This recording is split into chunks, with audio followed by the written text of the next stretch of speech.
You ask, we investigate. A Brookfield woman tells us her basement keeps flooding. And she's tried everything to keep that water out. But when the problem became too much, she asked us to investigate. Michelle Fiore reports live from Brookfield. Michelle.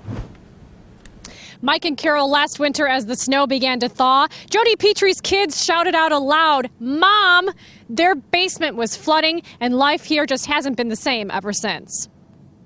Jodie Petrie walked us into her backyard, pointing to what was once a beautifully landscaped concrete wall along an easement at the edge of her property. You can see all the junk in here that blocks this all up. And on Sunday, all of this was flooded. The Petries lived here for 15 years problem-free until We Energies did a little tree trimming, piling the wood up on a drainage area.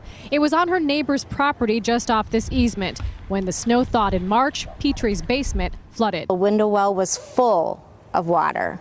We were lucky that the window didn't break, or we would have really had a mess. Petrie shared with us pictures from that day. She also has pictures from this past weekend. I'm tired of being home and always feeling like I've got to run to the basement to see if it's flooding every time it rains. Now the question becomes, who is financially responsible? The town of Brookfield gave us this copy of the original Plata survey on the land. It shows number 15, the arrows here showing where the property line ends, but the easement does not have any ownership. Back in March, the town of Brookfield asked for the wood to be moved to see if the flow of water would be restored to its original path.